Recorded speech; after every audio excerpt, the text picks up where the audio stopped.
Hola, buenos días y bienvenidos de nuevo a un nuevo podcast de tecnología e informática con Tomás González. En este episodio de hoy abordaré una pregunta de gran calado y es si debería ser Internet un derecho fundamental. Intentaré analizarlo el tiempo más brevemente posible, desde un punto de vista técnico, pero también accesible, con un tono más o menos serio y serio y sobrio. Lo voy a intentar hacer que sea lo más entretenido posible, ¿vale? Veremos qué implicaría reconocer el derecho a acceso a Internet como un derecho, qué lecciones podemos extraer de otros derechos como la sanidad o la educación, cuáles serían los riesgos y qué alternativas realistas existen para garantizar la conectividad. Internet se ha vuelto esencial en la vida moderna, prácticamente todas las actividades económicas, educativas y sociales dependen en mayor o menor medida de estar conectados. Sin embargo, que algo sea tecnológicamente necesario no implica automáticamente que deba ser un derecho jurídico exigible al Estado o a la sociedad. Vamos a profundizar en esta diferencia y por qué es importante. Necesidad tecnológica versus derecho jurídico. En primer lugar, debemos diferenciar entre una necesidad tecnológica esencial y un derecho fundamental garantizado por ley. Es innegable que el acceso a Internet se ha vuelto casi imprescindible para estudiar, trabajar, hacer trámites o comunicarnos. En ese sentido práctico, Internet es una necesidad en la vida moderna.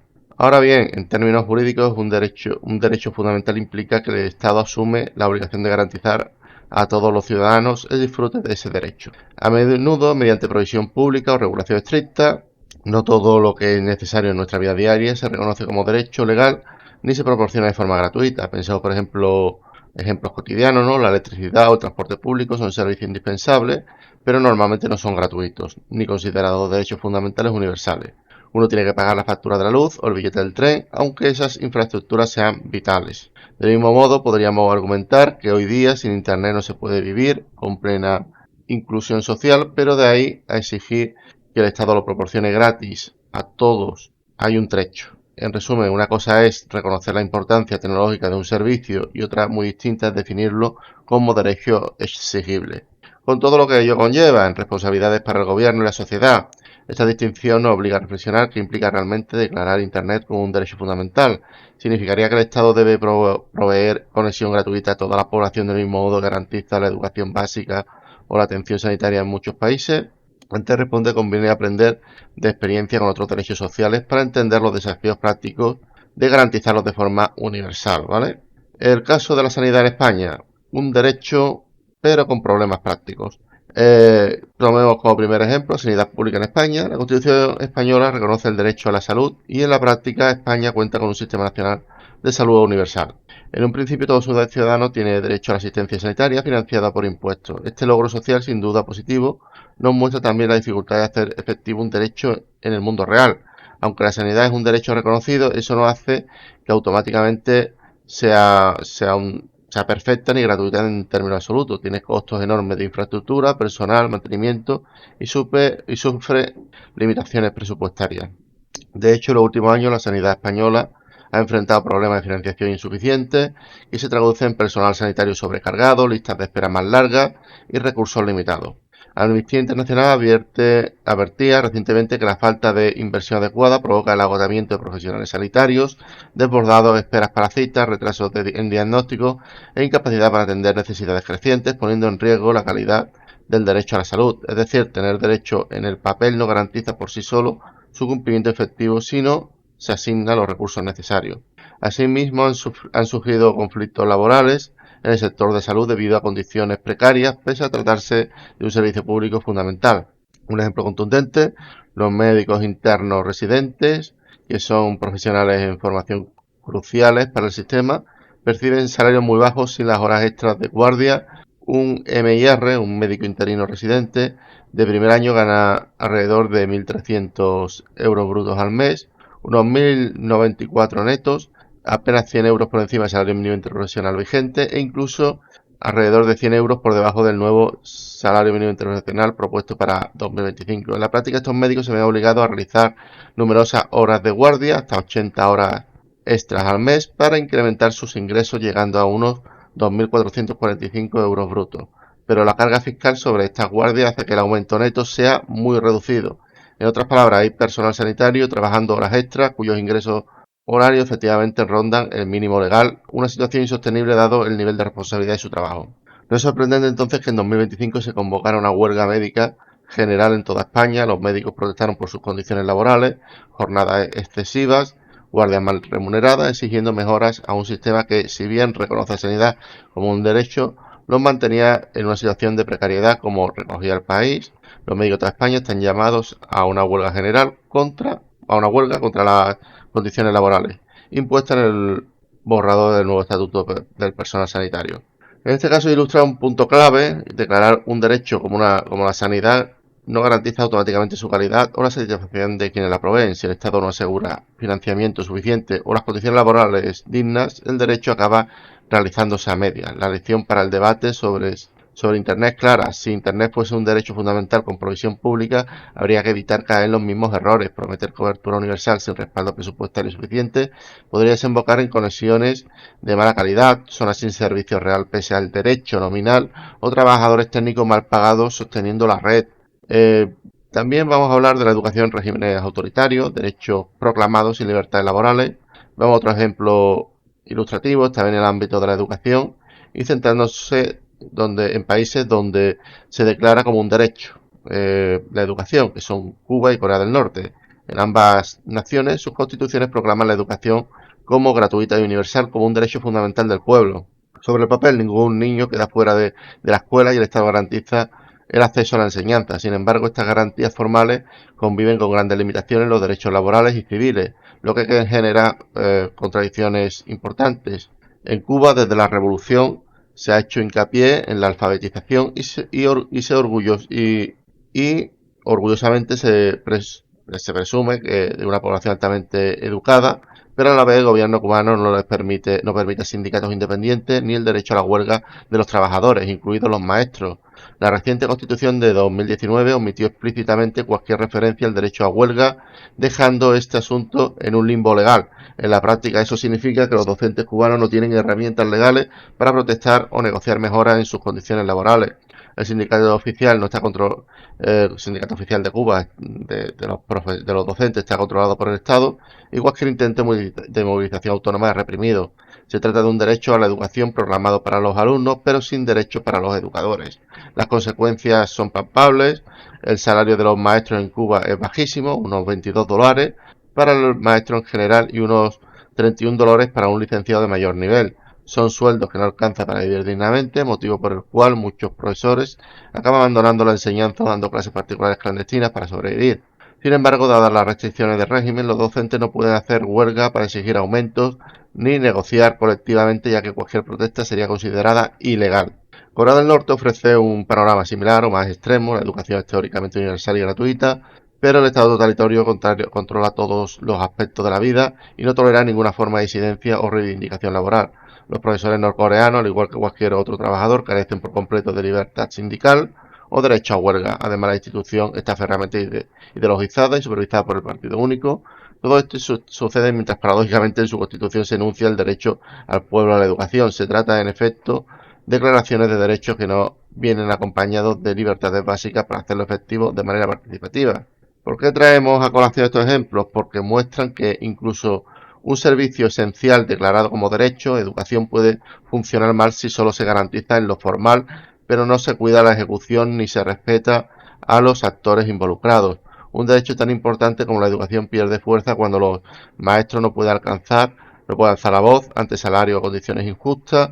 En conexión con nuestro tema, ¿qué pasaría si Internet fuera un derecho gestionado enteramente por el Estado? Pues que habría que asegurarse de no caer en un modelo donde el gobierno provee el servicio, pero al mismo tiempo controla o limita cómo se usa, o donde los empleados del sector carezcan de voz. De lo contrario, podríamos terminar con una Internet para todos en el papel, pero cercenada en sus libertades o incluso las insostenible laboralmente.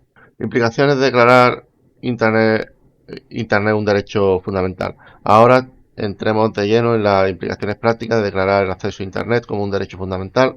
Imaginemos que se reforma la ley para establecer que todo ciudadano tiene derecho a conectividad de Internet de forma análoga a otros derechos sociales. ¿Qué obligaciones generaría esto y qué desafíos habría de enfrentar? Coste en la infraestructura. Garantizar Internet a toda la población requeriría invertir fuertemente en infraestructura de telecomunicaciones. Hablamos de desplegar redes de banda ancha, fija o móvil hasta el último rincón del país, en zonas rurales, remotas o poco rentables.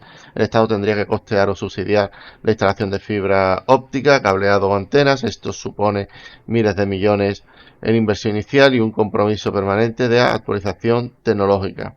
Por ejemplo, en países pioneros en este terreno como Finlandia tuvieron que imponer por ley obligaciones a cobertura universal. En 2010 Finlandia fue el primer país del mundo en reconocer la banda ancha como un derecho, obligando a todas las teleoperadoras a proveer al menos un megabit por segundo a cada ciudadano a un precio accesible. Además, el plan finlandés contempló llevar las conexiones de 100 megabits por segundo a prácticamente todos los hogares para 2015 con metas específicas para zonas más aisladas. Esto nos muestra la escala del compromiso necesario. No basta con promulgar el derecho, hay que construir la red física que lo sustente. Y ese tiene un coste muy elevado que alguien debe asumir.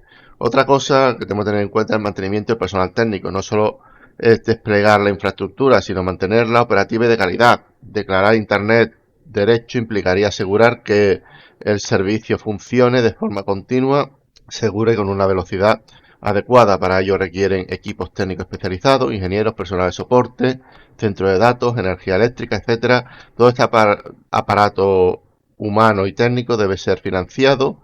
Si el Estado es el garante último, tendría que presupuestar partidas considerables anualmente para mantener la red, y si externalizan a empresas privadas bajo regulación, posiblemente deba compensarle los costes si las tarifas de usuario no son controladas. Pensemos en la comparación con otros servicios universales. En telefonía muchos países tienen un servicio universal donde una compañía designada debe dar línea telefónica o internet básico a cualquiera que lo solicite, por lejano que esté, y luego esa compañía es compensada por un fondo estatal o por las demás operadoras. En España, por ejemplo, la ley garantiza una conexión de banda ancha de 10 megabits por segundo en una ubicación fija a todo usuario que la solicite, o a un precio asequible, como parte de sus obligaciones del servicio universal. Actualmente Movistar es la encargada de esto por la designación, y se controla que el precio sea razonable. Extender este concepto a un derecho aún más amplio podría significar congelar precios o incluso ofrecer gratuidad, lo que sin duda requeriría cubrir los gastos mediante impuestos o fondos públicos. La sostenibilidad financiera. Ligado a los puntos anteriores, surge la gran pregunta: ¿quién paga la factura de una Internet universal y eventualmente gratuita? Si fuera un derecho fundamental pleno, podríamos argumentar que debería financiarse como la educación o la sanidad, vía impuestos, incluidos los que quienes tal vez hacen poco uso de Internet. Esto puede generar disputas políticas sobre la carga fiscal.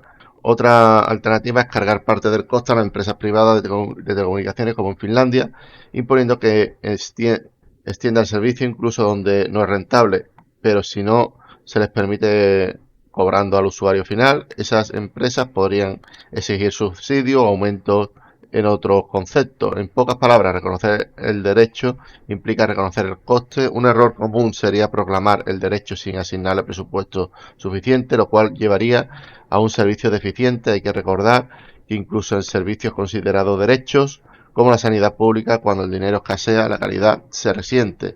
Con Internet pasaría igual o peor si no se calculan bien los recursos necesarios.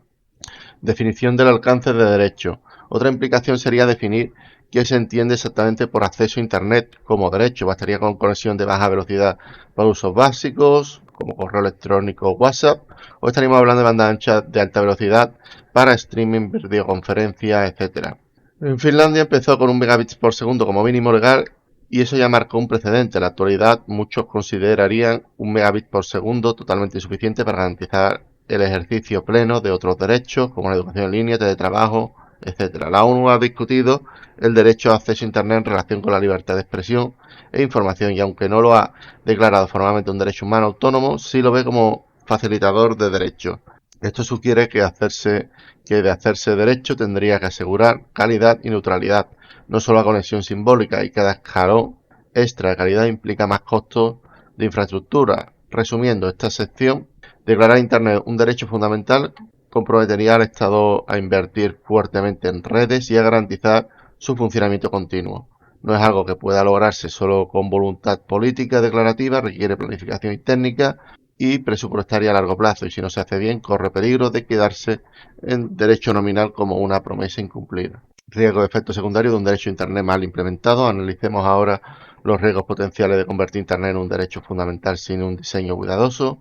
Más allá de las buenas intenciones, podría haber efectos secundarios no deseados, financiación deficiente y servicio precario. Este es quizás el riesgo principal si se reconoce el derecho, pero luego no se designan fondos suficientes. Podríamos tener una red pública de mala calidad.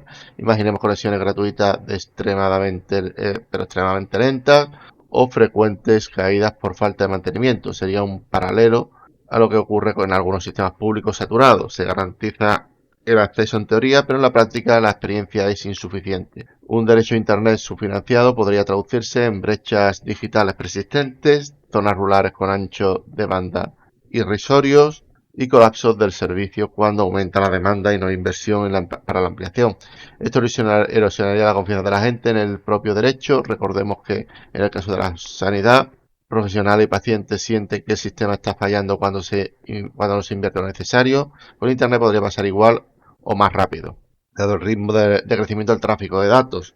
Precariedad laboral en el sector tecnológico. Si la provisión universal de Internet recae en gran medida en lo público o en concesionarias muy reguladas, existe el peligro de que para abaratar costos se termine recortando en las condiciones laborales de los trabajadores técnicos, del mismo modo que vemos médicos haciendo horas extras. Por sueldos bajos podríamos ver ingenieros de redes, instaladores o personal call center mal pagados y sobrecargados para sostener la Internet para todos. Un derecho que no debería constituirse precarizando a quienes lo hacen posible. Sería fundamental, por lo tanto, asegurar que la financiación cubra salarios dignos y suficientes recursos humanos, evitando reproducir en la Internet pública los mismos conflictos laborales que otros servicios.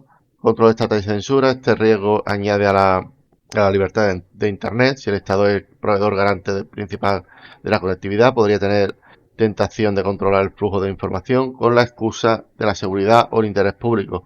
No es un temor infundado. Países que han impulsado amplios programas de conectividad pública a veces acompañan de filtros y restricciones de contenido. Un ejemplo extremo sería lo que vimos en Cuba, aunque no se considera Internet un derecho. Cuando comenzó a ampliar acceso en la década de 2010, hizo a través del motor estatal ETEXA, manteniendo sitios web críticos bloqueados y monitoreando comunicaciones.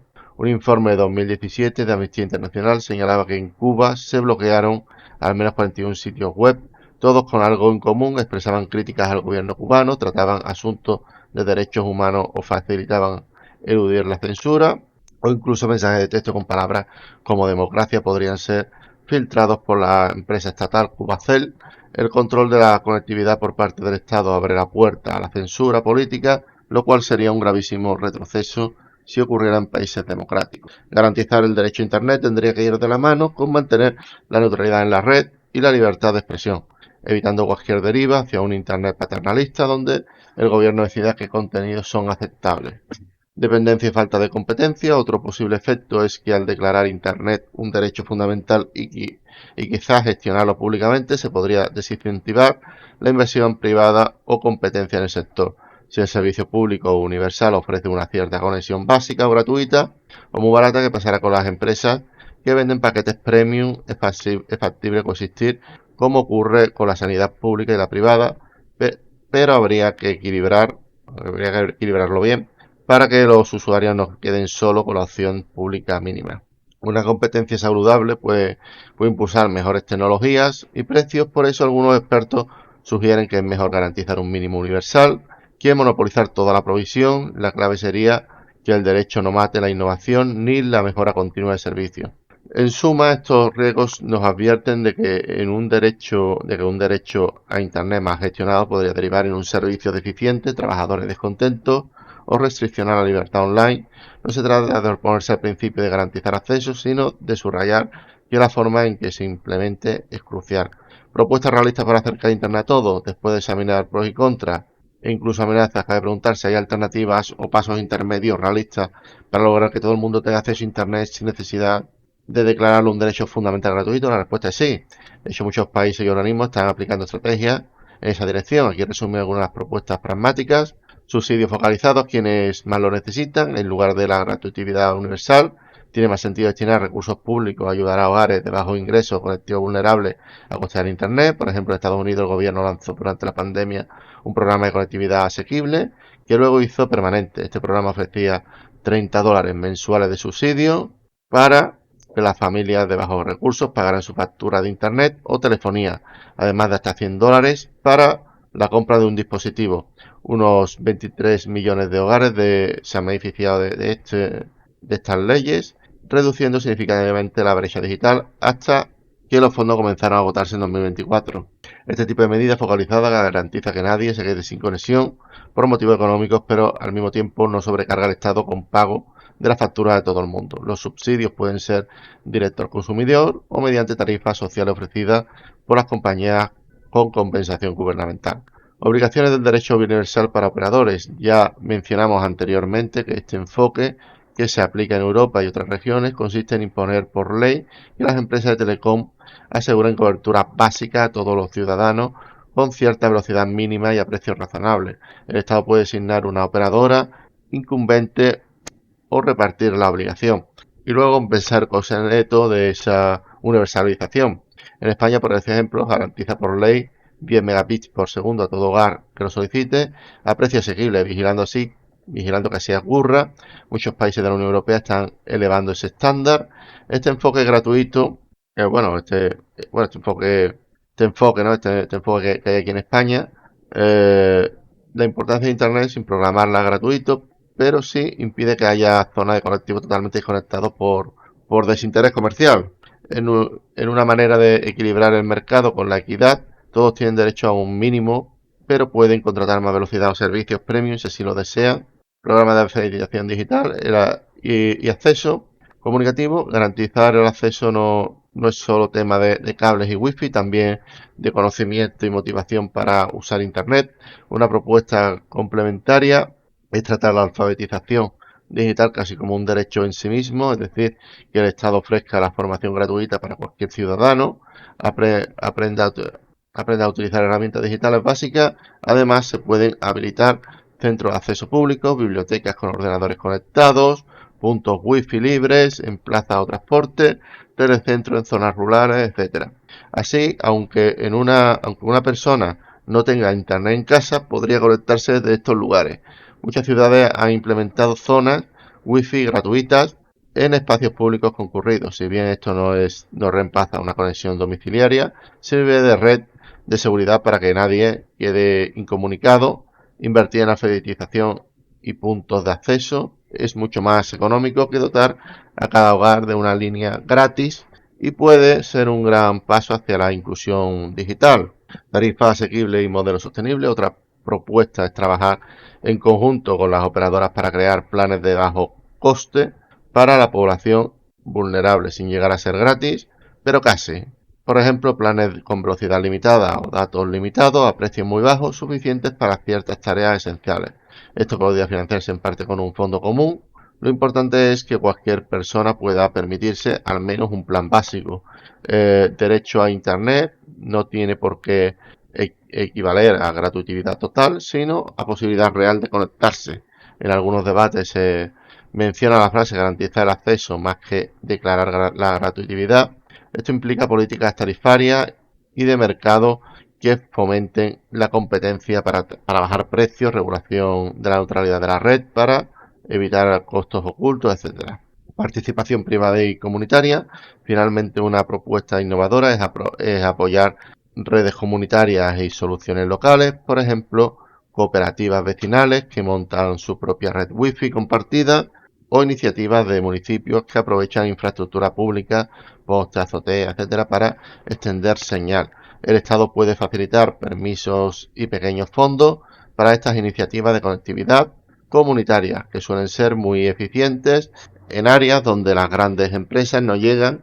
Esto promueve la autosuficiencia y quita carga al Estado, a la vez que realiza el objetivo de conexión universal. En resumen, pensar en múltiples modelos de provisión público, privado, comunitario, coordinados puede ser más resiliente que centralizar todo en un solo actor. En conjunto, estas propuestas apuntan a un camino donde si se busca que Internet llegue a todos, pero de manera sostenible. La idea es garantizar el acceso asequible como un compromiso social sin caer en proclamas absolutas que luego no se puedan cumplir. Es un enfoque incremental, mejorar la infraestructura, bajar precios, educar a la población en su uso y asistir económicamente quien quede rezagado. Con esto quizás en la práctica se lograría casi lo mismo que declarar el derecho a Internet, pero evitando las trampas que discutimos antes, ¿vale? Pues nada, voy dejando hasta aquí el podcast de hoy, espero que os haya gustado, que os hayáis entretenido y me voy despidiendo. Un saludo, hasta la próxima, chao.